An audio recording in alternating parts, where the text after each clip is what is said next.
আমি শোভন দাশগুপ্ত, মালদা কোর্টের আইনজীবী, ক্যালকাটা হাইকোর্টের আইনজীবী, সুপ্রিম কোর্ট অফ ইন্ডিয়ার আইনজীবী এবং ইন্টারন্যাশনাল হিউম্যান রাইটস কমিশনের ওয়েস্ট বেঙ্গলের লিগ্যাল অ্যাডভাইজার,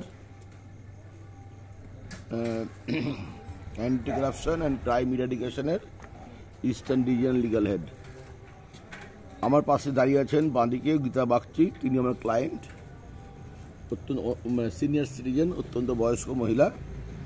তাকে শ্যামল কর্মকার, নির্মল কর্মকার, অমিত সাহানি এরা বাড়ি ছাড়া করে দিয়েছে। বাড়িতে এসি থেকে শুরু করে টিভি থেকে শুরু করে সব কিছু ভাঙচুর করেছে, ভেঙে চুরমার করে দিয়েছে এবং যা টাকা পয়সা ছিল লুট করেছে, বাড়ির মধ্যে ঢুকে এবং বাড়ি জোর জবরদস্তি লক করে দিয়েছে। এখন বাড়িতে উনি ঢুকতে পারছেন না। উনি গত 18/1/2025 তারিখে বাড়িতে ঢুকতে গিয়েছিলেন। তখন ওনাকে প্রচণ্ড মারধর করা অসুবিধা এবং রান্ডি মাগি বলে গালমন্দ করে, সেগুলো সমস্ত মারধর করে, এমনকি তাকে রেপ করার চেষ্টা করে, ধর্ষণ করার চেষ্টা করে, তাকে মলেস্ট করে, শ্লীলতাহানি করে, ফিঙ্গারিং করে।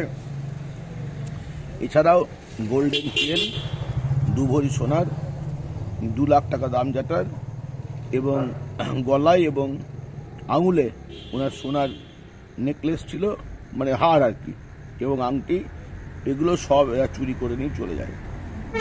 এমনকি ওনার কাছে 5,000 টাকা মতন ছিল, সেটাও ওরা ছিনতাই করে নিয়ে চলে যায়, মারধর করে, চট থাপ্পড়, ঘুষি, কিল, লাথি প্রচণ্ডভাবে মারধর করে, বুকে, পেটে,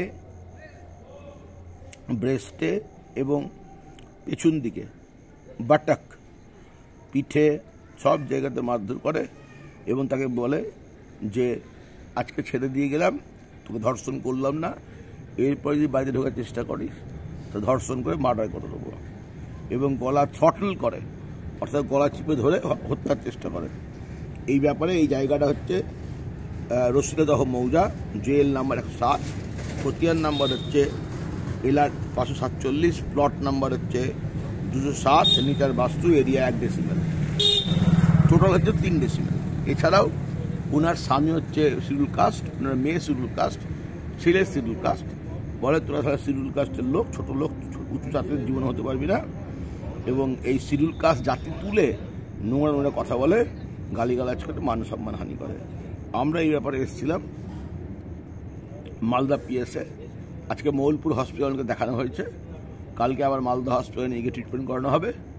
এবং মালদা এখানে এসেছিলাম আমরা, কিন্তু এখানে থানা বললে এখন মমতা ব্যানার্জি আসছে, এখন কোনো ধরনের এফআইআর নেওয়া যাবে না এবং কোনো ধরনের কেস স্টার্ট করা যাবে না, কারণ মমতা ব্যানার্জি কাল থেকে আসছেন। আমরা মমতা ব্যানার্জির সিকিউরিটি নিয়ে পুরো থানা ব্যস্ত। তো সেটাই আমার মুখ্যমন্ত্রীর আবেদন যে আপনি এলে যদি থানাই বন্ধ হয়ে যায় তাহলে আপনার আসার কি প্রয়োজন আছে? আপনি আসলে তো বরঞ্চ থানাতে ভালো কাজ হবে। কালকে আমি যাচ্ছি হচ্ছে এসপি সাহেবের কাছে, ডিএম সাহেবের কাছে, এসডিও সাহেবের কাছে, ডিআইজি সাহেবের কাছে যাচ্ছি, ডিজিকে পাঠাবো কপি। এছাড়াও হিউম্যান রাইটস, মহিলা সমিতি, স্টেট এবং ন্যাশনাল সব জায়গাতে চিঠি পাঠাবো। যদি তাতেও কোনো কাজ না হয় তাহলে আমরা এইটা 175(3) সিজিএম কোর্টে মামলা করব।